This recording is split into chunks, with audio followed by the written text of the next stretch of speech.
acordar del libro del el silabario, el pato silabario. ¿Ah? Entonces se veía un patito en la portada y con un pecho muy ancho. Después de esta clase, después de estar acá con el doctor Sfer, voy a salir así yo.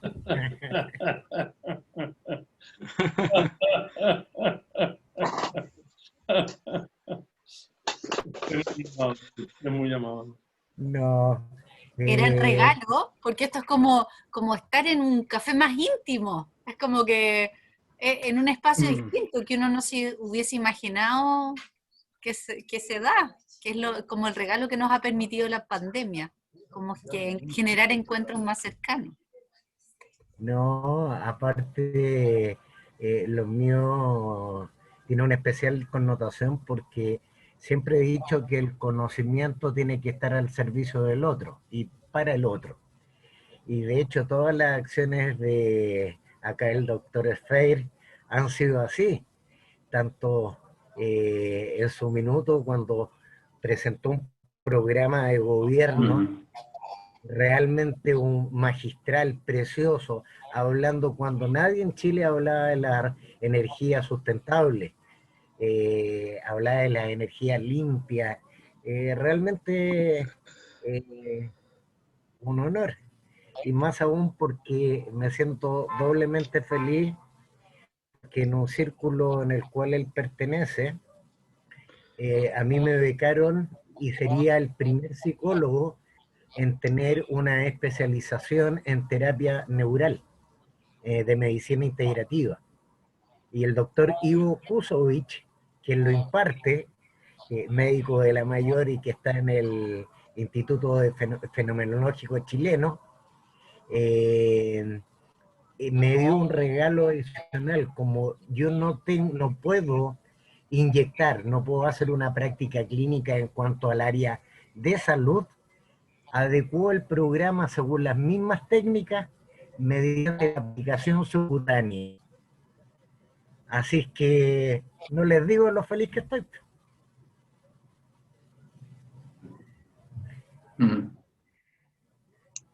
Parece que partamos. Sí, sí, fabuloso. Bueno, entonces, damos la bienvenida, ya amigas y amigos, ¿no? Ya tercer jueves que nos vemos en este curso de Conciencia y Política, hablar lo que no se habla, llevando la espiritualidad a la política y creando puentes que conecten. Esta es una iniciativa en conjunto de la plataforma Medicina del Buen Vivir, que ahí está a cargo del doctor Ivo Kusovich, y de la consultora Mindfulness, en la cual yo dirijo. En el día de hoy tenemos el privilegio, el tremendo privilegio de contar con el señor Alfredo Sfer, que para hacer una pincelada muy breve de presentación, porque me parece que los que estamos acá lo conocemos, fue candidato presidencial en 2013, economista, ecologista y guía espiritual. Y, estamos muy contentos de contar con él y que nos pueda transmitir esta hora, esta clase, algo de todo su conocimiento. La modalidad va a ser 40 minutos de presentación de Alfredo y luego se abre un espacio de preguntas, comentarios y conversación. ¿Ok? Entonces, estimadísimo Alfredo, los micrófonos son tuyos. Muchas gracias. Muchísimas gracias. Estoy lleno de gratitud hacia ustedes y más aún muy feliz de tratar un tema tan importante, para mí por lo menos, tan importante como es la política y la espiritualidad, o la espiritualidad y la política. Quisiera empezar con una frase de Desmond Tutu, ¿no? El famoso arzobispo de la ciudad del Cabo en Sudáfrica, que decía: no sé qué Biblia leen los que dicen que la espiritualidad no tiene nada que ver con la política. Yo creo que eso es como para empezar a perturbar un poco la mente de los que me están escuchando. Pero hoy día vemos un nacer de una nueva humanidad. Este es el momento que estamos viviendo hoy y yo la llamo una sociedad planetaria ciudadana. Y esto van a ver ustedes que tiene mucha importancia para explicar la relación entre espiritualidad y política. Hay una gran queja hoy día, hay un gran reclamo de que se está tejiendo esta gran transformación en otra parte. La gente piensa que está haciéndose sin nuestra participación, que está en otras manos, que no son tejedores como debieran ser y como esperan ser. Lo otro, que ellos están viendo un mundo que se ha ido deshumanizando, pero la verdad es que estamos en un gran momento de metamorfosis, estamos realmente en un parto maravilloso y yo espero tener la vida para poder ver la mariposa y poder gozar esa mariposa. Creo que es muy importante hacernos un cuestionamiento profundo de los verdaderos cimientos de nuestra sociedad. Esto de hablar de espiritualidad y política no es simplemente por hablar de espiritualidad y política. Este cuestionamiento tiene que tener un cuestionamiento de la política, la economía, lo social, lo institucional, o sea, llegar a lo más profundo de esta crisis de valores que estamos presentando. El economicismo como una manera de representar esto está siendo muy negado y por lo tanto hay que ir mucho más allá del tener. Yo voy a hacer una presentación de mosaicos y esta presentación va a tener un grupo de mosaicos de esta relación paradigmática entre espiritualidad y política, y después voy a dar ejemplos muy concretos de partes, elementos, temas que realmente son muy, muy importantes en esta era que está cambiando. Y cuando uno habla de que la era está cambiando, no estoy hablando de un eslogan, estoy hablando de grandes tendencias que son muy importantes de reconocer para poner este tema en un contexto, de lo individual a lo colectivo, de lo extractivo a la conservación, de la cantidad a la calidad, de lo temporal a lo instantáneo. Nosotros estamos aquí en lo instantáneo en este momento. De los gobiernos y el mercado a la ciudadanía. Hoy día el gran elemento de la historia es el ciudadanismo, y este es un elemento muy importante del por qué este tema tiene que ser aterrizado de una manera u otra. De la individualidad de los países hacia lo planetario. De esto, una nueva visión de lo local, de lo más pequeño, así como de lo más grande y lo planetario. Y eso incluye un debate muy grande sobre los déficits democráticos a nivel nacional y a nivel internacional. Surgen una serie de preguntas para comenzar. La primera es cómo se debe definir y gobernar la política. ¿Es posible un poder interno en la política? ¿O solo la política responde a los poderes externos? ¿Es posible realmente una gobernanza que no esté basada en un poder interno, o por lo menos, digamos, un balance entre lo interno y lo externo? Hoy la política, la economía están forzando un proceso de atomización, de cosificación, tanto de los seres humanos como la naturaleza. Pero tenemos que decir lo obvio y explícitamente, que las corporaciones son personas, que los gobiernos son personas, que las instituciones son personas, no son edificios. Y la política, como todo lo demás, afecta nuestra vida individual y colectiva y no es nada más ni nada menos que nosotros mismos. Esto que parece una frase trivial, si nosotros realmente la autorrealizáramos, si nosotros realmente entendiéramos esto, que la política somos nosotros mismos, realmente habría un cambio paradigmático tremendamente grande. Y por eso digo de que nosotros no podemos permitir, ¿me entiende?, entrar en etapas de política, economía, institucionalidad, corporativo, ¿no es cierto?, en que la parte humana ha desaparecido. Mi primer maestro espiritual, Maharishi Mahesh Yogi, me dijo que en la política uno estaba sujeto a una ley universal muy importante, Carmen, y dice lo siguiente, que en el momento que tú eres ungido en la política, suponte tú que tú tomes un cargo presidencial, en ese mismo instante te amarra, te abraza y te puede triturar la conciencia colectiva. Y eso, decía él, es la razón por la cual los candidatos prometen mucho y se hace poco, porque la conciencia colectiva atrapa a la persona. Él decía que la única manera de salir de eso era tener una cañería hacia el interno, hacia lo divino, como tú quieras ponerlo. En las Naciones Unidas, de todos los secretarios generales, 2 entendieron esto, U Thant y Dag Hammarskjöld. Ambos tenían detrás de su oficina un templo personal, tenían un templo de silencio. Y ellos fueron, Dag Hammarskjöld fue quien creó esta sala de meditación, ¿no es cierto?, en las Naciones Unidas, como diciendo, mira, vamos hacia lo interno. Por lo tanto, también él me habló a mí de una cosa muy interesante sobre la economía. Él me preguntó qué es la economía, y voy a hacerlo muy simple. Yo le dije, mira, la economía es la ciencia de la escasez material. ¿Escasez? Me dijo. ¿Escasez? Tú dices que la economía trata de escasez, por eso que es un fracaso. Y yo quedé paralizado, porque yo le estaba dando una charla a este gurú.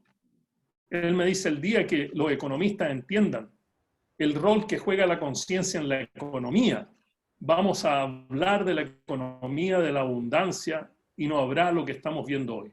Eso me lo dijo en los años 70. Y eso me cambió completamente toda mi perspectiva espiritual y toda mi perspectiva como economista. Y él hablaba de la conciencia humana como de la conciencia de la naturaleza. Pero esto no es solamente un tema espiritual de donde sale Alfredo en estas cosas, sino también tiene que ver con mi doctorado. Yo hice un doctorado en economía ambiental basado en economía institucional, y uno se preguntará qué es eso. La economía neoliberal, el economista neoliberal, la primera pregunta que se hace es cómo funciona el mercado. El economista institucional, la primera pregunta que se hace es cómo funcionan los actores. Si tú quieres conocer un poquito de por qué digo a veces ciertas cosas en público, tiene que ver con esa formación de que lo primero que yo me pregunto es la relación entre los actores, más de lo que está funcionando el mercado. Por eso que yo pongo una fuerza brutal en términos del tema del ciudadanismo. Esto es muy importante para todos nosotros. Y quiero definir la política y la espiritualidad de forma muy fácil. Y bueno, si hay problemas con esa definición, lo conversaremos en el momento de las preguntas. Pero digamos que la política, ¿no es cierto?, todo el mundo la entiende como la gobernanza de lo público, el gobernar el bien público, gobernar el bien común, ¿no es cierto?, todo lo que tiene carácter bien público. Pero a mí me gusta mucho la definición de Platón. ¿No es cierto? Platón dijo, mira, la política es el arte de gobernar a los hombres de la polis, con su consentimiento. Esta frase, con su consentimiento, es de vital importancia porque va a ser el puente entre la espiritualidad y la política. Voy a definir la espiritualidad como el conjunto del camino, los instrumentos, las prácticas, los procesos de autorrealización para poder recordar qué es lo que tenemos que hacer en este planeta. Cada uno de nosotros viene con una misión y por lo tanto es muy importante, ¿me entiende?, nuestra responsabilidad en lo individual y lo colectivo y con todas las formas de vida que hay en el planeta. Mi definición de espiritualidad no tiene nada que ver con Dios y con todas estas cosas. Es simplemente reconocer tu Dharma. Entonces el tema es que cuando estamos autorrealizados, cuando conocemos esta responsabilidad, ¿no es cierto?, la vida es diferente, ¿no es cierto? Y lo importante acá entender es de que todas las actividades humanas tienen que hacer una contribución a nuestro Dharma. No es simplemente trabajar, es autorrealizarse a través del trabajo. Y vamos a entrar en eso en un minuto más. Yo voy a poner muchos ejemplos al final de la economía sustentable con una ciudadanía empoderada y mucha de mi visión espiritual tiene que ver con mi formación de niño cristiana y tiene también que ver mucho con el budismo, el cual practico, y el hinduismo por muchísimos años. No tengo tiempo, digamos, para poder hablar de todas las corrientes y de todas las posibilidades, sino que mostrar estos mosaicos. Yo no tengo muchos éxitos en la vida. Sí tengo un éxito, que he podido integrar la economía con la espiritualidad. Para mí, mi práctica y mi profesión, no hay ninguna diferencia entre mi espiritualidad y la economía. Nosotros pasamos la era de Piscis, la era del saber. La regla de oro de Piscis es en tanto yo sé, en tanto actúo. Y el saber, la autoridad del saber es institucionalizada. Si yo digo, mira, soy economista, la única manera que yo pruebe que eso es verdad es ir a fotocopiar el título que yo saqué en la Escuela de Economía de la Universidad de Chile. Es la Universidad de Chile que me dijo, tienes que hacer esto, esto, esto, y eres economista. Hoy día estamos en la época de Acuario. La época de Acuario tiene otra regla. En tanto yo me autorrealizo, en tanto actúo. En tanto yo tengo la experiencia en tanto actúo. Y eso cambia completamente las reglas del juego. La autoridad ahora es mía. Yo me autoautorizo. Y la ciudadanía comienza a mostrar, ¿no es cierto?, este deseo de autoautorizarse. No me autorices tú. Tanto así que hay un gran cuestionamiento sobre las instituciones que existen hoy día en el país. Y esto es parte de todas las profesiones. Todas las profesiones tienen una semilla espiritual. La economía, la confianza. La medicina, la vida. La arquitectura, el espacio. La ingeniería, el tiempo. La abogacía, la justicia. La política, la confianza. Y así sucesivamente. Por lo tanto, en la era de Acuario, si tú no autorrealizas tu semilla espiritual, realmente va a ser muy difícil que tú tengas una autoridad para salir adelante. Yo diría de que estamos buscando en este debate de la espiritualidad y la política lo que yo llamo la sociedad del 200%. La sociedad que es materialmente y espiritualmente rica. Esta sociedad del 200% no es fácil, pero tenemos que llegar a ella. Yo siempre he estado en el lado opuesto de la película. No es primera vez que estoy en el lado opuesto. Por ejemplo, las sociedades monásticas dicen, no, pero es que esta cosa de la espiritualidad y es fake, si este tipo trabajó en el Banco Mundial, este tipo está metido en la política, ¿cómo está metido en la espiritualidad? Esto es medio raro. Y si uno habla con la sociedad laica dice, oye, es fake. Si te vayas a dedicar a la espiritualidad, aléjate lo máximo posible en la política. ¿Para qué te metes en la política? Es como el aceite y el vinagre. La política es lo que ensucia, la espiritualidad es lo que limpia. Qué error más impresionante.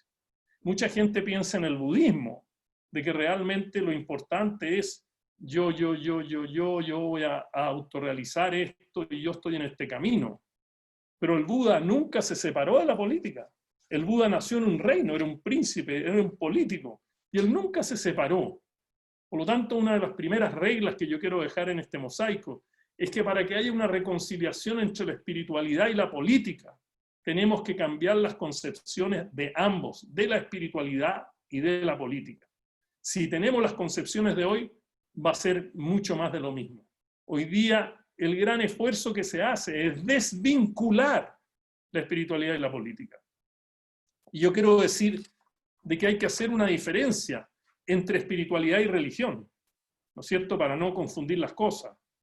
Yo sé que hay un gran debate constitucional sobre la relación Estado-Iglesia, Estado-religión. Yo estoy hablando de la espiritualidad. ¿Y cuál es la gran diferencia? La religión tiene dogma, la espiritualidad no tiene dogma. Y es muy interesante el matrimonio entre la espiritualidad y la religión. A veces se sacan la mugre, ¿no? La historia lo muestra, las grandes conquistas religiosas, etcétera, etcétera, y los gobiernos políticos. Pero decir que la espiritualidad no tiene dogma, no significa que no tenga una capacidad y que no tenga un aparato, ¿no es cierto?, que sea normativo. La espiritualidad tiene un aparato normativo. El gobierno tiene un aparato normativo, ¿no es cierto?, la política, las leyes humanas son el aparato normativo. En el caso de la espiritualidad, el aparato normativo son las leyes espirituales, de las cuales voy a tratar de hacer una lista un poco más adelante cuando llegue a la parte de los ejemplos. Es decir, no hay dogma, pero sí hay algo normativo que estipula y define el cálculo político en relación al cálculo espiritual. Nosotros que estamos en la polis, ¿no es cierto?, y que somos seres espirituales en una vida material, no podemos separar la espiritualidad de la polis. O sea, es imposible separar la política de la polis y separar la espiritualidad de la polis. Nosotros somos seres creados, pero también somos constructores o destructores de la realidad. Y ese tema de cómo nos comportamos, de cómo creamos, de cómo destruimos la realidad, es muy vital para entender dónde la espiritualidad entra en eso. La espiritualidad debe ser un poder transformador de la política en la polis, porque el bien común es un eje central de la espiritualidad no del yo, sino la espiritualidad del otro. Por lo tanto, yo diría que en el budismo, por lo menos, y me ha costado, así como me costó crear el Departamento de Medio Ambiente en el Banco Mundial, me ha costado mucho decirle a mucha gente que el camino budista no es solo la autorrealización, por ejemplo, la compasión, que es importante hacer ese esfuerzo personal, sino que además, simultáneamente, tiene que haber un compromiso por la creación de una sociedad compasiva. autorrealización de la compasión, pero un compromiso con una sociedad compasiva.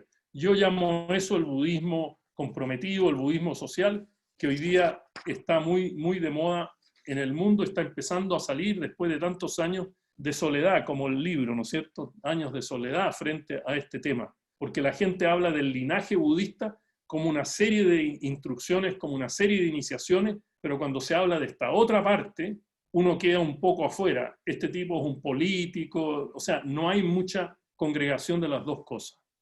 Yo quisiera decir de que es imposible autorrealizarse, es imposible iluminarse, es imposible concebir la salvación para aquellos que son judeo-cristianos sin que haya una completa interacción entre lo individual y lo colectivo. No existe la salvación individual, no existe la iluminación individual per se. Creo que es importante, ¿no es cierto?, que la política como el arte de gobernar la polis, con el consentimiento de los que viven en la polis, es la parte central para unir la la espiritualidad con la política. Es ahí donde las conexiones empiezan a servir. Por ejemplo, en el ámbito del bien común de la polis. Es muy importante eso, el Buda habló mucho de eso. Por ejemplo, hoy día, no sé si ustedes están al tanto de esta política del buen vivir. Han escuchado sobre el buen vivir, ¿no es cierto? Mucho en Bolivia, en los países andinos, el buen vivir. El Buda habló del buen vivir, de la divinidad, de la espiritualidad del buen vivir hace 2600 años atrás. Y dijo que el buen vivir, realmente el buen vivir necesita ir llena de 4 elementos fundamentales. Uno, el amor bondadoso, ¿no es cierto? Metta, en Pali. Segundo, la compasión, karuna. Tercero, la empatía, mudita. Y cuarto, la ecuanimidad, upekkha. Es decir, el Buda, dentro de esta visión política del buen vivir, ¿no es cierto?, él decía, tiene que tener estas 4 condiciones. Por lo tanto, es esta dimensión comunitaria de la política, es el conector y el puente entre la política y la espiritualidad. La política del yo está para el pasado. La política desvinculada del consentimiento de los que viven en la polis tiene que desaparecer. Hoy día, ese es el gran problema en nuestro país, que nosotros tenemos un manejo del bien común sin el consentimiento ciudadano. Y eso no es un puntapié político, no se trata de eso en esta conferencia. Se trata de entender de que la conciencia colectiva a través del avance espiritual es la esencia de lo que nos puede dejar a nosotros el futuro. Es lo comunitario. Esto ha pasado mucho en el tema del medio ambiente y los recursos naturales. ¿No es cierto? Por ejemplo, en la asignación de derechos a los recursos naturales, en que se habla de 2 posiciones, o es privado o es público, cuando hay muchas otras formas de derecho que son posibles frente a esta realidad y que nacen un poco del entendimiento de los objetivos de la espiritualidad como procesos de autorrealización. En Estados Unidos, por ejemplo, se habla de los derechos que se le dan, que la ciudadanía le da al Estado, que va a ser el garante de esos derechos. Gringolandia los llama in-trust rights, los derechos comunes, los derechos comunitarios, los derechos consuetudinarios de la tradición, etcétera, etcétera, etcétera. O sea, esto tiene un grado de practicalidad importante.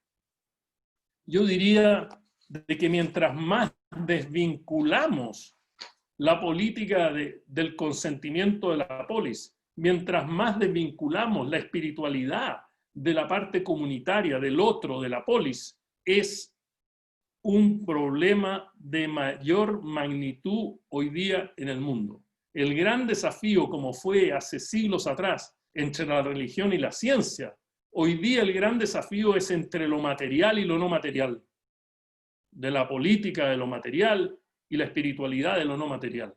Pero eso ha sido desvirtuado, y ha sido desvirtuado en la política por el electoralismo, por tener una política que se dedica a cazar con Z, a cazar causa, una política que fragmenta, una política que no consulta, una política que no tiene liderazgo de la polis. Y ahí hay un tema que que abre puertas para reflexionar desde la política o desde la espiritualidad.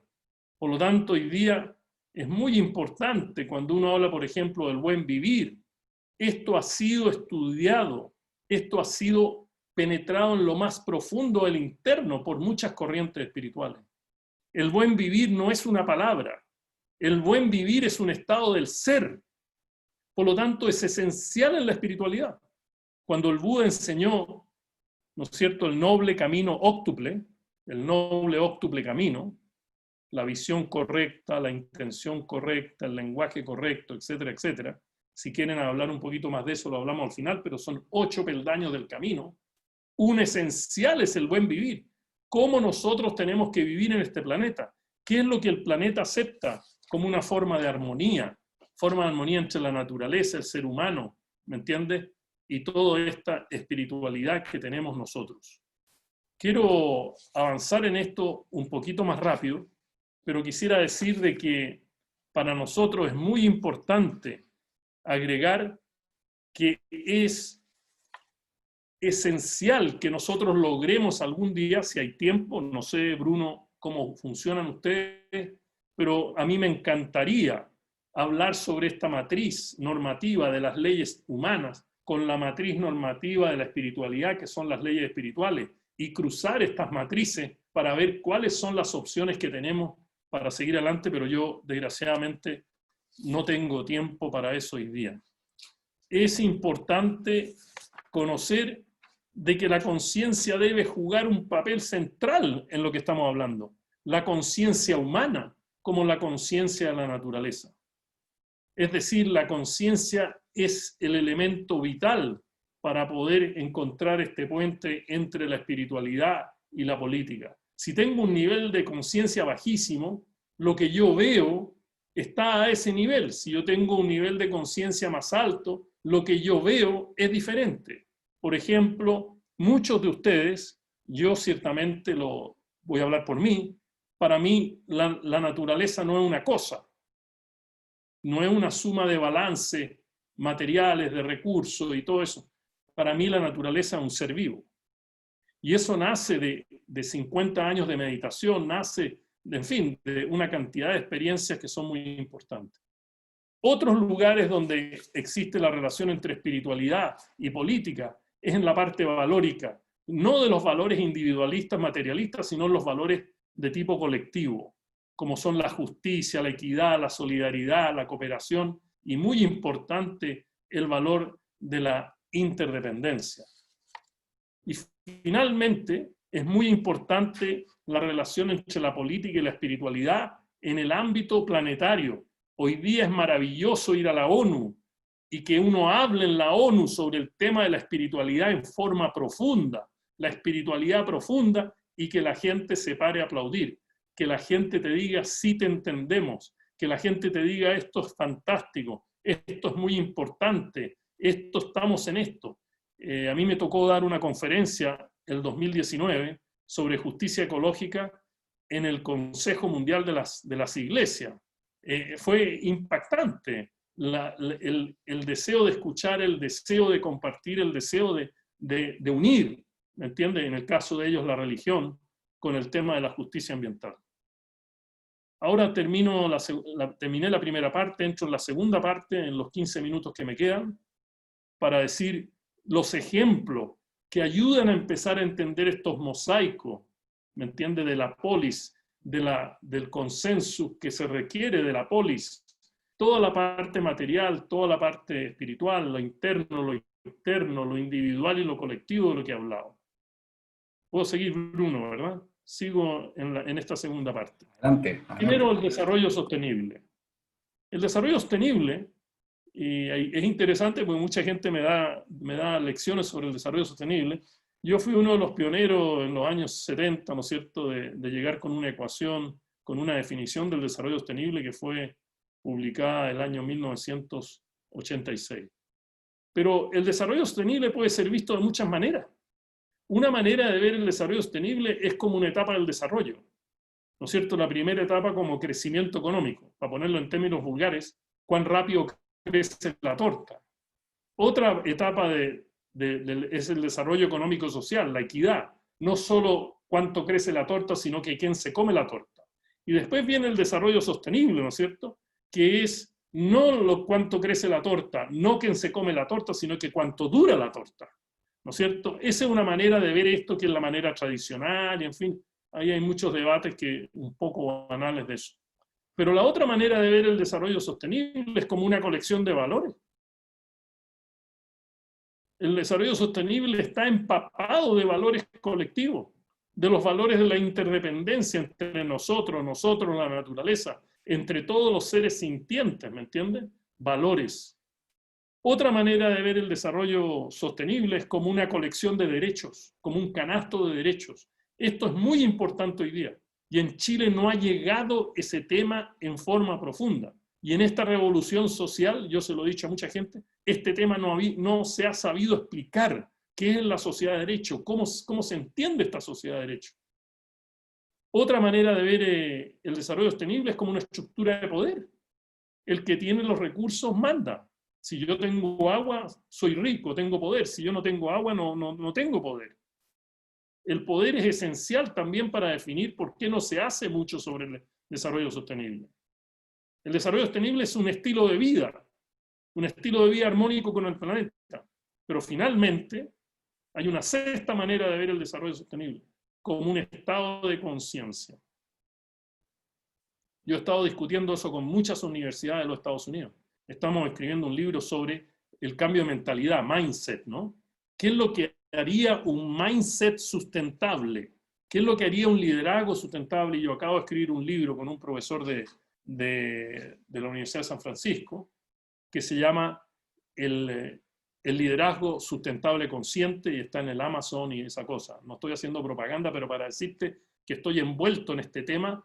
¿Qué es lo que significa un líder consciente? ¿Qué es la conciencia? ¿Cómo tú definirías la conciencia?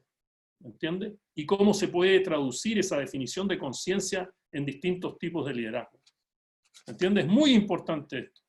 Así que ahí va, cuando hablamos del desarrollo sostenible como una colección de valores, cuando hablamos del desarrollo sostenible como un canasto de derechos, cuando hablamos del desarrollo sostenible como un estado de conciencia, tiene que estar la espiritualidad y la política completamente unidas. Otro tema donde se ilustra esto tiene que ver con los criterios del desarrollo sostenible. Mucha gente piensa que nosotros somos arbitrarios, que no tenemos criterios, que somos absolutistas, que andamos corriendo detrás de causa. No es verdad, eso es falso, eso es ignorancia. Hay muchos criterios, por ejemplo, el criterio de la conservación. Es un criterio eminentemente espiritual. No es solo la conservación material de los recursos, como lo dijo el Papa Francisco en la encíclica Laudato Si, nuestra casa común, ¿no es cierto? Hay algo más valórico, más profundo cuando uno define la casa común. El principio de la justicia entre las generaciones, el principio de la externalidad, que yo no puedo afectar a los otros negativamente mientras yo me hago rico, mientras yo creo riqueza, ¿no es cierto? ¿Qué pasa con el tema de la ecocompetitividad? Nosotros no podemos ser competitivos solamente materialmente, tenemos que preocuparnos de los desastres, de los relaves, de toda la mugre que dejamos detrás para poder vender esos productos. Entonces también en los criterios de largo plazo, de creación de comunidades, de empoderamiento ciudadano, la espiritualidad es central. La espiritualidad te da el contexto de la autorrealización de estos criterios. Tercer ejemplo, los grandes temas éticos. Hoy día todo lo que hacemos en la vida es ético. Yo mis primeros 5 años de economía hacía cálculos económicos, tasa de retorno, era un maestro de eso. Hoy día todos los temas económicos que hay en este país son temas éticos. La pobreza es un tema ético. El tema de la seguridad social, de las jubilaciones, es un tema ético. No es que no tengan una parte material, sí la tienen. Pero, por ejemplo, hay grandes temas éticos como el decálogo de la vida, de que todas las vidas, no solo el ser humano, son importantes. El tema de las generaciones futuras, un tema ético. Los pueblos originarios. ¿Hasta dónde podemos modificar el planeta como seres humanos? ¿Cuáles son los derechos de la naturaleza?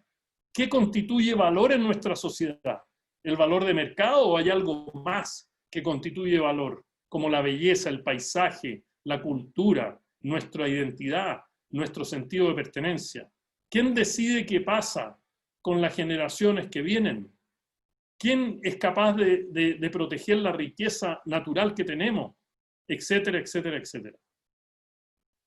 Yo hablé de que la parte normativa de la espiritualidad tiene que ver con leyes espirituales. Yo escribí un librito que ya no está a disposición, que se llama Las 10 leyes espirituales para la sanación del planeta. Y solamente las voy a listar, Bruno, porque ya no hay tiempo. La ley del espacio espiritual, la ley del karma, la ley de la interdependencia, la ley de la energía femenina, la ley de la inclusión, la ley de la simplicidad, la ley de la correspondencia. ¿Cuál es la ley de la correspondencia? Lo interno es como lo externo es como lo interno. La ley del servicio, la ley de la diversidad, la ley de la identidad propia, etcétera, etcétera, etcétera. Si tienen interés, podemos discutir estas cosas. Cuarto, que ejemplifica esta relación política y espiritualidad, lo que llamo los principios espirituales relevantes, que es una conferencia que voy a dar en un poco tiempo más. Por ejemplo, el principio de la interdependencia total, el principio de cuidar lo creado, el principio de que no somos dueños del planeta, en los derechos de las generaciones futuras, de que no existe un derecho a destruir, ¿me entiende? De que los valores espirituales importan, ¿me entiende? De que el mundo es un colectivo, de que tiene que existir justicia espiritual, de que tiene que haber una jurisprudencia del bien común, etcétera, etcétera, etcétera. Termino hablando de la gobernanza. La gobernanza es otro tema. ¿Cómo gobernamos? ¿Cómo se gobierna? ¿Dónde está la espiritualidad? El Buda fue muy claro en esto. El Buda tiene los principios que se llaman Dasa Raya Dharma. En los Dasa Raya Dharma, el Buda habla con un rey de la época y le dice, mira, tienen que haber ciertos principios de la gobernanza si está metido en lo espiritual. Por ejemplo, un rey virtuoso tiene que practicar la caridad, la equidad, tiene que tener un discurso amable, tiene que estar siempre al servicio, tiene que vivir en la frugalidad, en la sencillez, tiene que cultivar la igualdad, tiene que eliminar los favoritismos, tiene que tener un trato igualitario. A mí me da vergüenza, ¿me entiendes?, decir estas cosas en el mundo de hoy, porque suenan cada vez más cercanos a lo que estamos viviendo. Y termino en estos 5 minutos diciendo de que la temática espiritualidad política hace pasar todas las actividades humanas hacia otro estado. Por ejemplo, la economía. No podemos separar la economía de la política y la economía de la espiritualidad. Yo le decía a Bruno, ¿me entiendes?, de que yo escribí mi primer artículo sobre los fundamentos de la economía espiritual hace como 35 años atrás. La gente decía, este tipo está loco, ¿de qué es? ¿Cómo la espiritualidad y la economía? No entendemos nada. Y toda la gente ha sido un esfuerzo de ahogarte, de ridiculizarte, etcétera, etcétera. La espiritualidad y los derechos humanos. Yo tengo un curso sobre espiritualidad y derechos humanos, porque no existe realmente un derecho sin espiritualidad. Detrás de los derechos civiles y políticos, detrás de los derechos económicos, sociales y culturales y el derecho al desarrollo, están fundamentados por una visión espiritual. La Declaración Universal de los Derechos Humanos, que es una cosita cortita que todos deberían leer, es todo espiritualidad, libertad, dignidad, no discriminación. Esos son estados del ser, son estados del ser. Y como son estados del ser hay que autorrealizarlos. La paz no la venden en el supermercado, no se vende. La paz se conquista, la paz se crea. No habrá paz mundial si no hay paz interior. Entonces lo que nosotros tenemos que hacer, en vez de desvincular la política de la espiritualidad, debemos crear todos los mecanismos de vinculación, porque yo les quiero decir para terminar, que una política sin espiritualidad es un camino suicida, y una espiritualidad sin política es una teoría, es un abstracto que no tiene ninguna irrelevancia. La espiritualidad tiene que ser no solo del ser, sino del tener. Nosotros tenemos cuerpo humano, vivimos en esta realidad. La espiritualidad es la esencia. Yo estoy totalmente en contra de la pirámide de Maslow. es absurda. Cuando la gente me dice, señor Sveig, usted habla de la espiritualidad, pero la espiritualidad es la prerrogativa de los ricos. Yo encontré gran parte de mi espiritualidad con la gente pobre. No la encontré con los ricos, ni hoy día la he encontrado tampoco. ¿Por qué? Porque la espiritualidad es nuestro radar interior. Por lo tanto, decir que la espiritualidad es la prerrogativa de los ricos, es decir, que los pobres no son espirituales, de que los pobres son animales que están cumpliendo la primera parte de la pirámide de la alimentación. Pero también se necesita espiritualidad para escoger la alimentación, ¿sí o no? Nosotros no podemos escoger cualquier tipo de alimentación. Cuando un pobre te ofrece la casa, te parte el pan con la mano, esa es la verdadera autorrealización de la compasión, del amor, de todos los elementos que yo hablé anteriormente, ¿no es cierto?, sobre el buen vivir. Termino diciendo muchas gracias. Yo sé que podría estar hablando aquí horas, pero prefiero contestar las preguntas, escuchar los comentarios. Pero este es un tema de un semestre. Desgraciadamente había que ir tocando, ¿no es cierto?, por todos los rinconcitos del iceberg. Gracias, Bruno. Gracias a todos ustedes. Muchísimas gracias, Alfredo. Sí, da para más, pero muchísimas gracias. Vamos de inmediato, en el chat está activo. Hay dos preguntas y han hecho algunos comentarios. Aníbal Wilson dice, si fueras presidente, ¿cuáles serían tus primeras y más importantes medidas que tomarías para fomentar e introducir los principios espirituales en la clase política? Voy a juntarla con la otra por si acaso quieren hacer una respuesta común de Jaime. ¿Cómo irradiar para contagiar al ajeno, al indiferente, al convenientemente lejano al tema? Gracias. Respondo la segunda pregunta primero. Yo creo que lo primero que tenemos que hacer es entender por qué es indiferente. Fíjate que el otro día estaba yo discutiendo esto con una muchacha que soy el tutor de ella en la Universidad de Miami. Y yo le obligué a ella a hacer un paper sobre por qué la gente no hace cosas ambientales, por qué no nos comprometemos con la sustentabilidad del desarrollo y pensamos que es la guinda de la torta. No es la guinda de la torta, es todo. Es todo. Es como decir, este brazo no me sirve, voy a funcionar con este brazo. Eso no existe. El Buda se le preguntó, maestro, usted habla de la visión correcta. ¿Puede definir usted cuál es la visión correcta? Y el Buda dijo, para entender la visión correcta, hay que transformarse en la maestra y el maestro de la visión incorrecta de las cosas, corregir la incorrectitud, y a través de ese proceso de corrección de lo negativo, vas a llegar a la visión correcta. El Buda jamás dio un blueprint. Mira, esta es la visión correcta, porque no se puede, porque la visión correcta depende de la conciencia, ¿no es cierto?, de la meditación correcta. Por lo tanto, es vital esa pregunta. ¿Cómo nosotros podemos tocar a los indiferentes? Los indiferentes son indiferentes no por nada. No es que la indiferencia sea como algo que cayó del cielo. Ellos son indiferentes porque poseen el poder, porque son dueños de los recursos naturales. Por eso te transforman en un indiferente. Si tú no tuvieras agua, no serías indiferente. Anda a San Javier hoy día. Anda a distintos lugares como Calama. Nadie es indiferente al agua, compañero. Nadie. La gente actúa y pelea por el agua. La pelea por la tierra. Por lo tanto, esa indiferencia significa que estoy sentado en una estructura de poder que me permite ser indiferente. A mí se me acabó el agua. Las forestales me mataron el agua, que era un agua de vertiente. Tuve que pagar como 40 millones de pesos para hacer un tranque y captar el agua de lluvia, que es muy difícil captar el agua de lluvia. Quien conoce esto sabe de lo que estoy hablando, porque la lluvia viene a alta velocidad porque tienes que poner la represa en una quebrada, y por lo tanto es súper difícil tener un tranque como esos tranques planitos, ¿me entiendes? Que tú los llenas de agua y los mantienes todo el verano. No es así. Por lo tanto, es responsabilidad nuestra, a través de nuestro ejemplo, de nuestra práctica, de nuestra energía, de nuestra irradiación,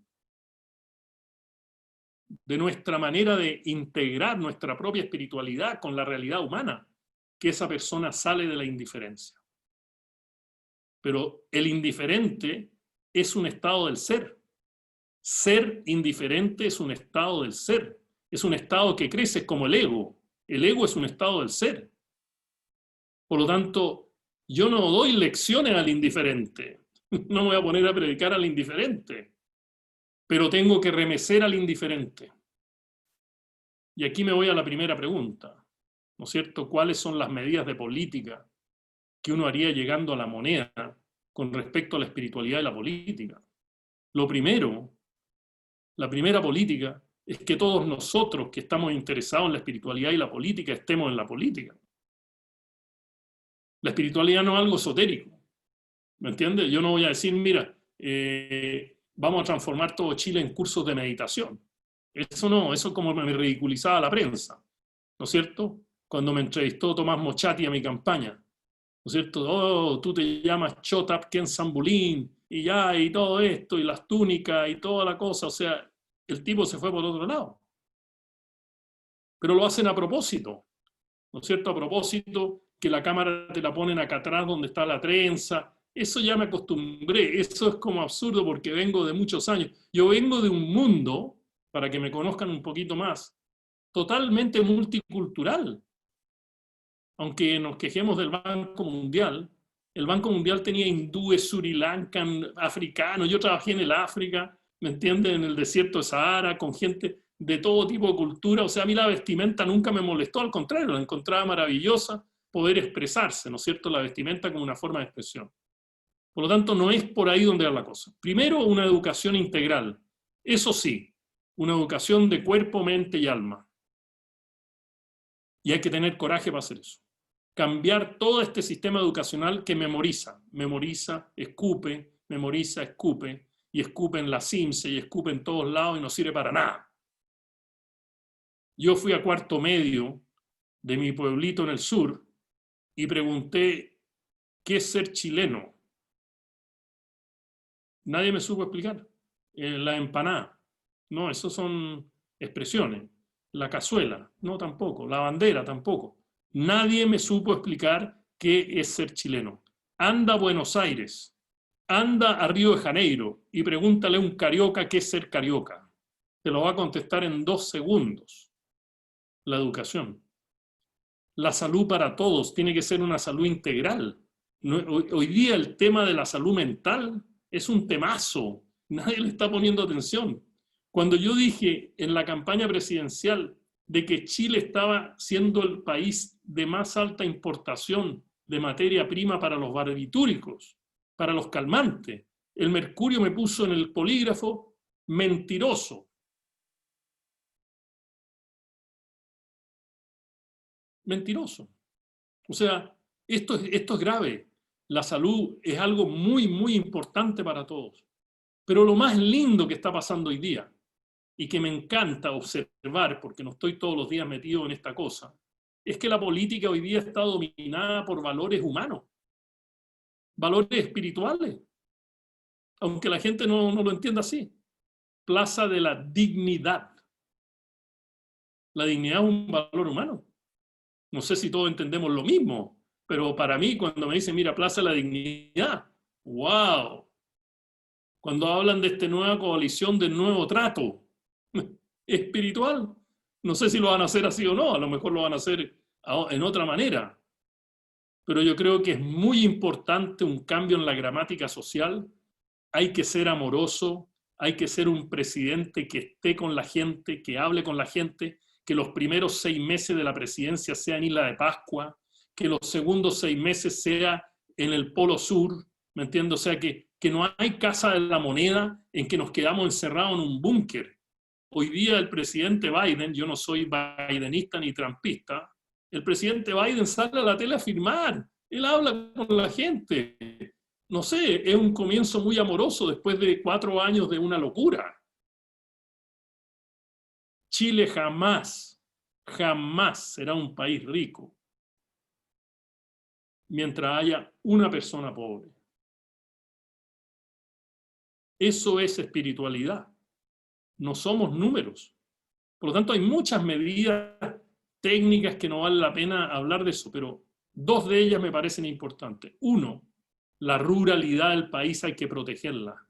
Esa es la parte más espiritual que tiene nuestro país, las costumbres, los cantos, los bailes, los cuentos, las comidas, la ruralidad. Chile sin su mundo rural muere.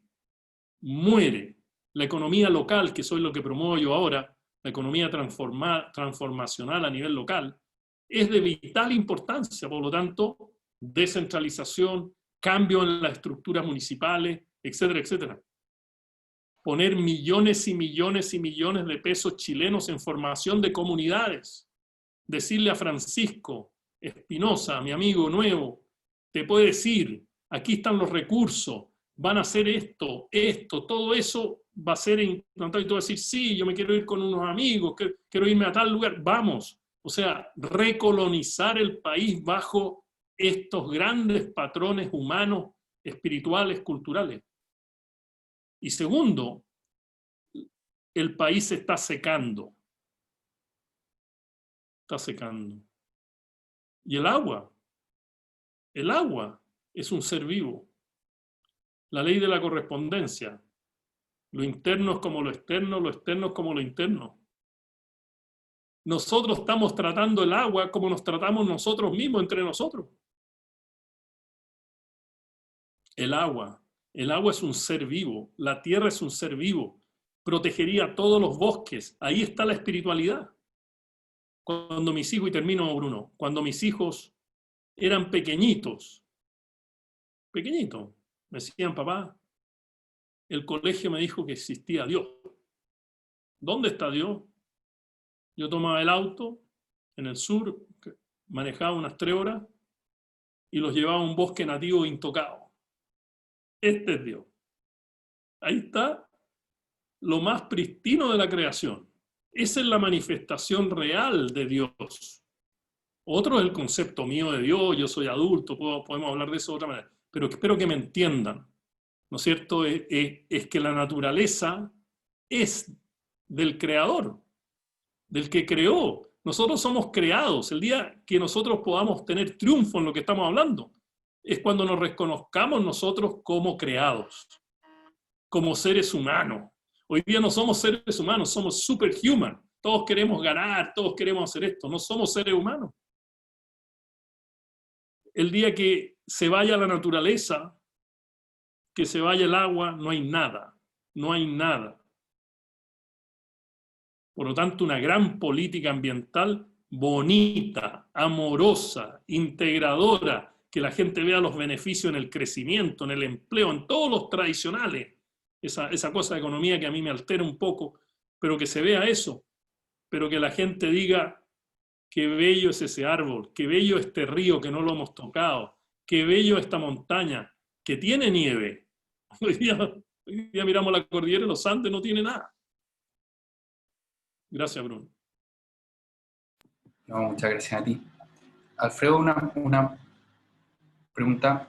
¿Cuál es tu percepción acerca del proceso constituyente en Chile, de lo que está pasando?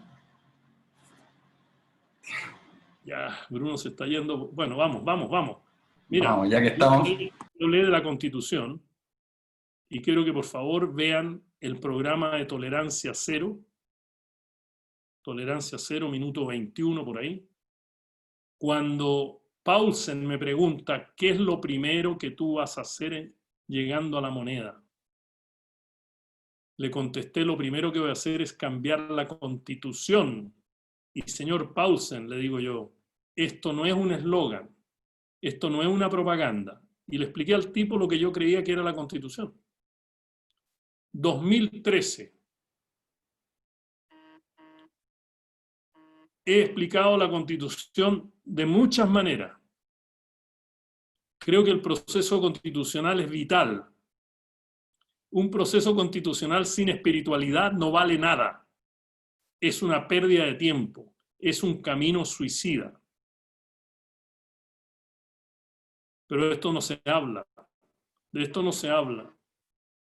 se habla del capítulo 3, versículo 4, del 1 al 5, como los sacerdotes jesuitas de mi época. Aquí debiera haber una constitución declarativa, no de la gran ley. Eso es un absurdo. La gran ley debiera ser un apéndice, porque la gran ley debe adecuarse a una visión de país, no al revés. De ir a buscar entre líneas cuál es la visión de país en esta constitución.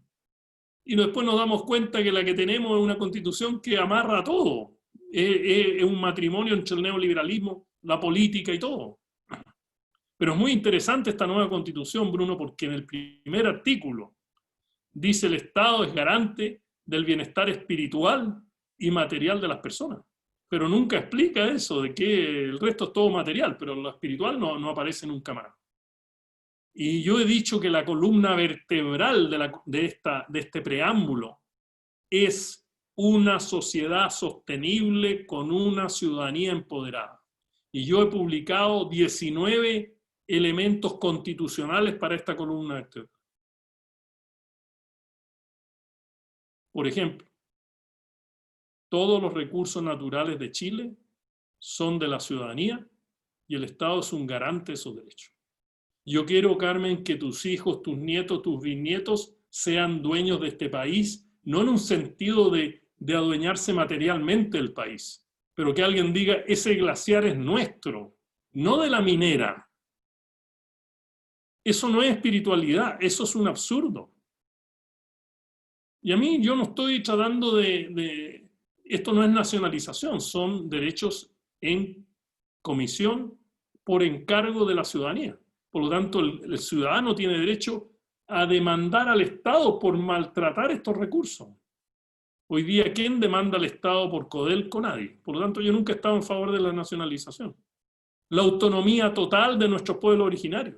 Estamos demorándonos mucho, nos vamos a matar mucho, por mucho tiempo. Estos son como todo Chile, siempre ha sido así. Hoy el divorcio, pucha, pasan años, nos agarramos a puñetazos. Si estuviéramos discutiendo en esa época de la ley del divorcio, aquí nosotros nos estaríamos poniendo, rascando la cabeza, incómodo, ¿no es cierto? La ley del aborto, de las 3 causales. Siempre hay una demora impresionante. No demoremos la autonomía de los pueblos originarios. Hagámoslo bien, ayudémoslos, seamos capaces de que esto se logre en forma integral, pacífica. Y así muchas otras medidas. La ecocompetitividad. Es decir, el empresario tiene que hacerse cargo, y el Estado tiene que hacerse cargo de todos los residuos que deja mientras ejerce su competitividad. Y así otras medidas que son muy importantes. La economía transformacional. Yo no le llamo la constitución ecológica, entre paréntesis, ¿ya? Nunca la he llamado así. Yo la llamé, y está ahí en unos videos en YouTube, en una asamblea en la Plaza Ñuñoa, ¿no es cierto?, donde yo hablo de la constitución consciente. Y hay muchas razones por las cuales hablo de la constitución consciente, no como para ponerle una patente, ¿me entiendes?, simpática, amorosa a la cosa, no. Es que si nosotros no estamos como actores centrales de la vida, del futuro de nuestro país, la constitución va a ser un desastre. Yo espero que funcione. Yo no estoy contento con el tema de cómo están los independientes, no estoy contento con los 2/3, no estoy contento con lo que pueda pasar en las elecciones.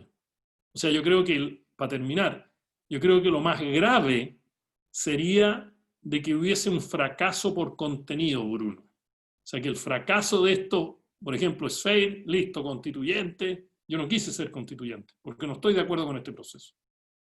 Y es interesante. Imagínate que yo fuera constituyente con 2,5 millones de pesos al mes durante 2 años ahí trabajando, y yo llamo a Francisco y le digo, oye, Francisco, ¿sabes? Después de 2 años y medio no me gusta la Constitución. Es una porquería la Constitución, porque fueron puras transacas. Y Francisco me va a decir, oye, pero ¿para qué estuviste allá? Te pagaron. Estuviste todo el rato allá, ¿cómo no lograste un acuerdo? No, porque resulta que esta persona me decía que él estaba de acuerdo con la sustentabilidad. Si yo estaba de acuerdo con el aborto libre y no logramos un acuerdo, entonces no me apoyaron. Entonces, Es una gran responsabilidad. Es interesante de que cuando se hacían encuestas en la internet, a nivel nacional, digamos, como si hubiera una lista nacional, aparecíamos los mismos 10 siempre. Gabriel Salazar, Maturana, Gastón Sublet, Alfredo Sfeir, en fin, una serie de personajes que ninguno está de candidato a la constituyente. Porque en nuestro país no hay memoria de la sabiduría. Este país no tiene memoria para la sabiduría.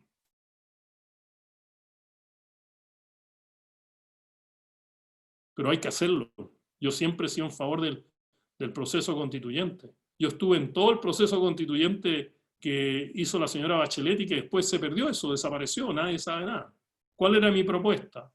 Para resolver la crisis social de octubre, que todas las propuestas de los cabildos fueran presentadas al Parlamento y que el presupuesto del 2021 reflejara las prioridades del pueblo a través de estos parlamentos. ¿Cuál fue la respuesta? Ja, ja, ja, ja. Muy bien. Perdí. Ya perdí varias, así que no hay problema. Alfredo. ¿Quién me habla? Jorge. Jorge. Hola, Jorge. Hola. Bueno, mira, yo soy educador y realmente te felicito por tus palabras y creo que dan en el clavo.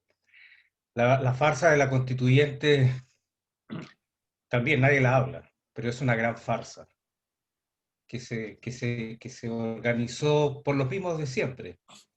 Y quienes van a redactar van a ser los mismos de siempre. Nunca hemos tenido una constitución desde el pueblo, desde los pobres, ¿no? Por lo tanto, el discurso, este discurso tan potente de la espiritualidad, nunca se diluye y cada vez se hace más fuerte. Porque cuando las banderas de lucha de un pueblo que se rebela, es cuando esa misma rebelión se hace cuando la opresión es más grande. Cuando ya no se puede aguantar más, la gente sale y pide, ¿ya? Pero creo que en el momento actual que estamos viviendo, y como lo dice muy bien Gabriel Salazar, no hay que ser peticionista, hay que ya dejar de pedir, sino que hay que transformarse en actores del cambio. Y es por eso que desde mi lado, desde la educación, los sujetos reales y actores del cambio vienen del pueblo pobre, del pueblo sufriente y desplazado, el que nunca está. Los no personas, como dicen algunos teólogos. Entonces, nos falta educación. Menos políticos en matinales y más sustancia. Más sustancia, eso nos falta. Más cazuela al campo. Qué buena, eso nomás. Me hiciste reír. Mira, no voy a comentar tu comentario porque me parece que tú lo dijiste. Yo creo que aquí para poder ver el rol de la educación, ¿no es cierto?, en todo este proceso, tenemos que eliminar ciertas categorías que ya no dan, que el pobre es mejor que el rico, que la izquierda es mejor que la derecha. Eso ya no dan, esas categorías ya no dan. ¿Me entiendes? Porque hay ricos con una conciencia elevadísima, y yo he conocido mucho en el mundo, gracias a Dios, porque me ha encantado conocerlo. Te voy a contar una anécdota sobre eso, si me lo permite Bruno. Y lo otro es que hay pobres que tienen altísimo nivel de conciencia y otros que no tienen tanta conciencia. Para mí la conciencia es la cosa, aunque aparezca un elemento esotérico, no importa que me traten de esotérico. Pero aquí lo que se necesita es un altísimo nivel de conciencia para entender a cabalidad las 200 paredes de la pirámide y no 2. Porque en Chile hablamos de 3 o 4 cosas, nos agarramos a patar en 3 o 4 cosas, mientras Chile se incendia. Que la AFP, que la ISAPRE y la cuestión, mientras tanto Chile está incendiado. Te cuento una anécdota. Yo estaba de representante del Banco Mundial en Ginebra. ante la ONU. No sé si tú has estado en Ginebra, pero Ginebra es como la casa de la ONU más grande fuera de Nueva York, ¿no? Ahí están las agencias como las que se discuten hoy día, la Organización Mundial de la Salud, la Organización Mundial del Comercio, la Organización Internacional del Trabajo, etcétera, etcétera. Yo pasé ahí 5 años. Y un día me pidieron que hiciera un discurso sobre espiritualidad y economía. Y yo estaba súper nervioso porque el discurso tenía que ser en francés, o sea, estaba complicado, razones de inseguridad en el idioma, pero ahí estaba yo en esta cosa. Y yo hablé, digamos, sobre la globalización y cómo la globalización estaba destruyendo el planeta. Estamos hablando del comienzo de la globalización, cuando nadie aceptaba esa crítica. Nadie aceptaba esa crítica. Y se levantó un señor atrás en la sala y me dice: yo soy el presidente de todos los bancos de Suiza, de la Asociación de todos los bancos suizos. Usted me está diciendo a mí que nosotros somos responsables de lo que está pasando en el planeta.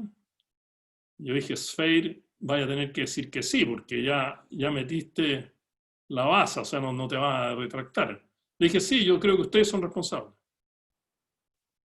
Y el tipo me quedó esperando en la puerta de la sala de conferencia cuando terminó la conferencia y me dijo: Alfredo, excelente, excelente. Fíjate que te voy a invitar a comer a mi casa con la mayor parte de presidentes de bancos de Suiza, para que los conozcan. Había gente excelente.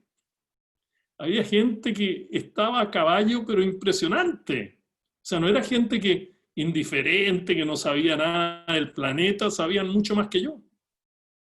También me tocó un debate con el presidente de esa época de la Novartis. La Novartis es la farmacéutica más grande del mundo.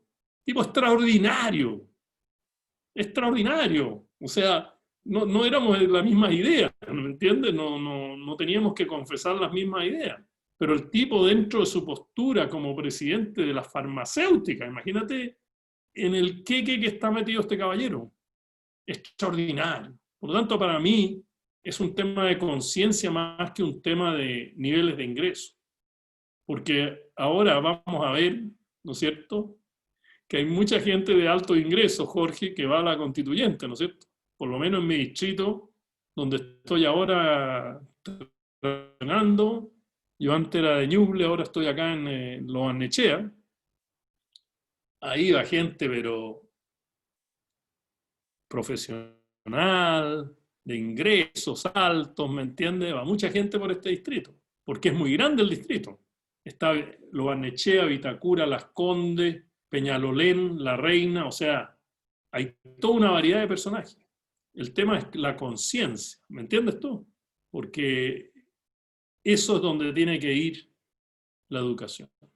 Bruno. Muchísimas gracias. Son las 8:40.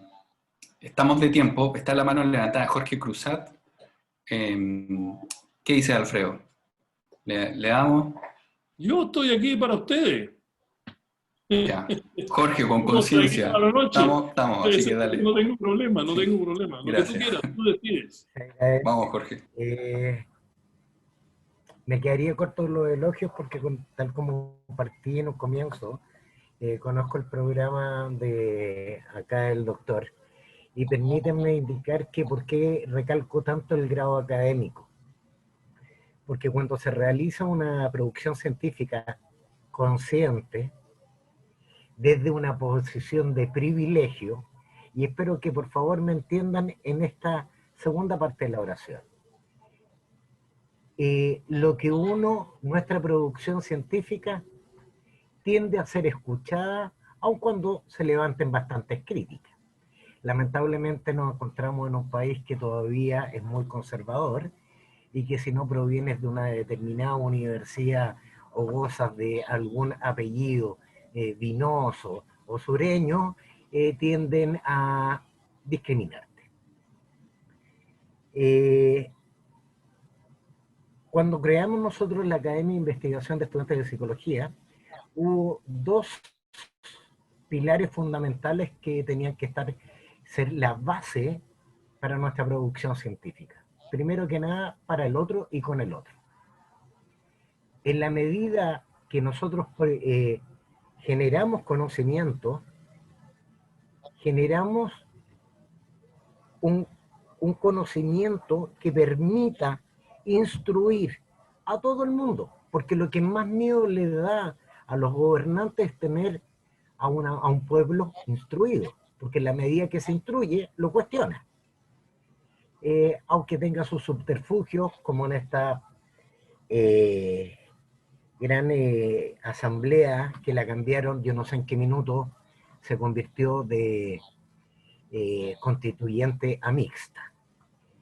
Es decir, todavía nos encontramos con grandes dinosaurios, yo no sabía, empezaron a aparecer una cantidad de dinosaurios que no había visto en muchos años y quieren estar activos en un papel protagónico en la política cuando se requiere una renovación, y en esto permíteme, Bruno, creo que con muy buenos ojos gente te habría visto a ti llevando mindfulness en tu distrito.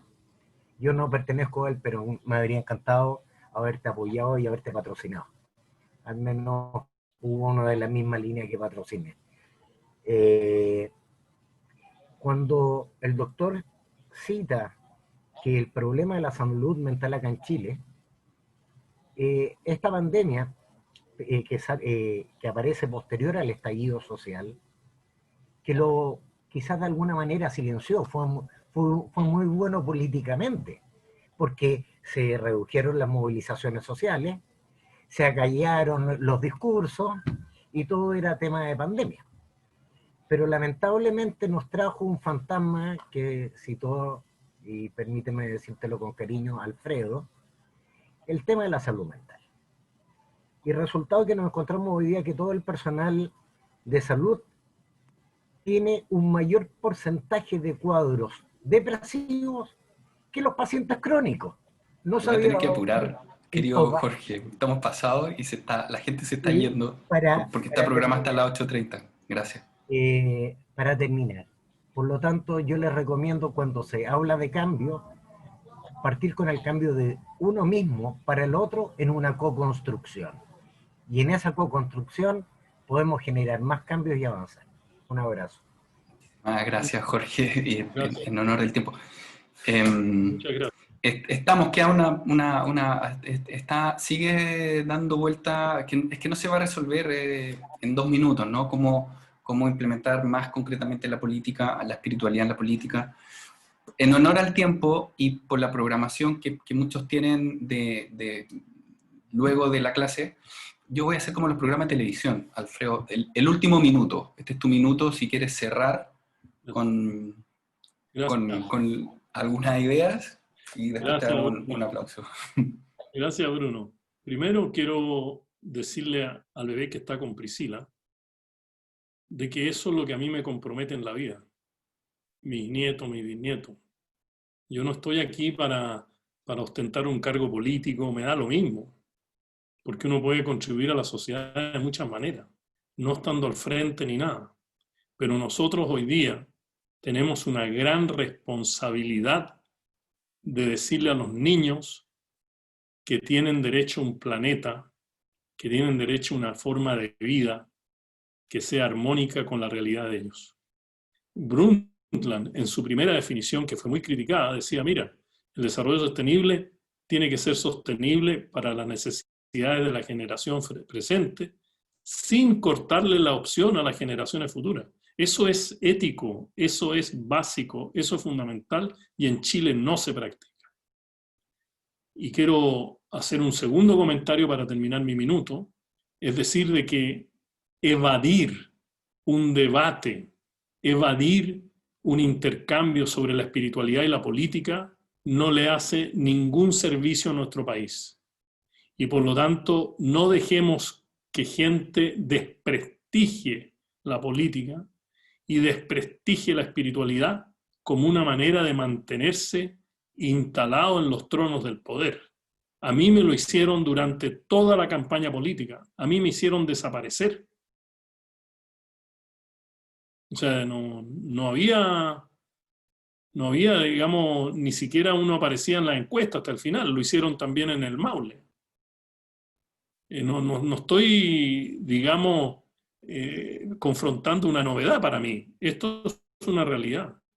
Y Carmen y Gabriela, Claudia, en fin, todos, Aníbal, todos los que estamos acá, Camilo, Loreto, Andrea, Héctor, no sé si Mané, Nata, Johnny, todos tenemos una responsabilidad al salir de este Zoom.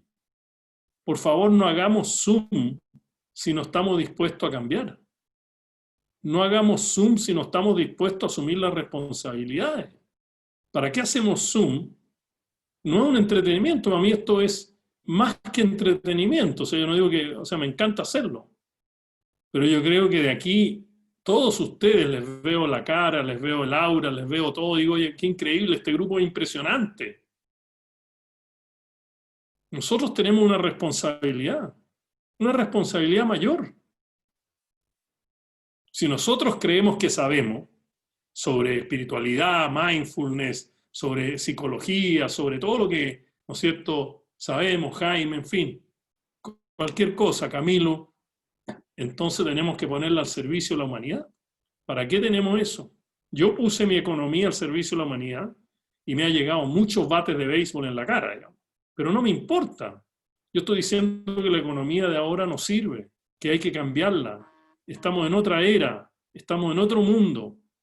Así que yo lo único que te puedo decir, Bruno, para despedirme, es que le agradezco a Carmen Paz y a Bruno que me den la oportunidad de estar acá, a ustedes que me escucharon, pero yo les digo a ustedes que apenas apague este Zoom, yo seguiré trabajando por ese bebé que tiene Priscila.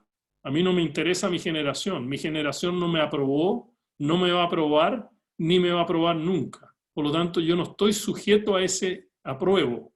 Ese apruebo para mí no vale nada. A mí el apruebo va a ser cuando mi nieto diga en mi cementerio, ahí donde ponen la placa del cementerio, que diga, el abuelito se la jugó. Gracias. Buenas noches.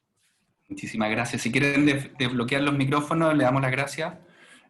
Muchísimas gracias, Alfredo. Queridos amigos, nos vemos próximo jueves. Gracias. Cerrando el Gracias a curso. todos. Gracias, que esté muy Gracias. bien. Los quiero mucho. Un abrazo. Muchas gracias, maestro. Gracias. Chao. Chao, chao. Nos vemos. Chao. Chao, Carmen. Chao. Chao, Bruno. Gracias. Chao, muchas gracias. Muchas gracias. Chao, maestro. Nos vemos. Chao.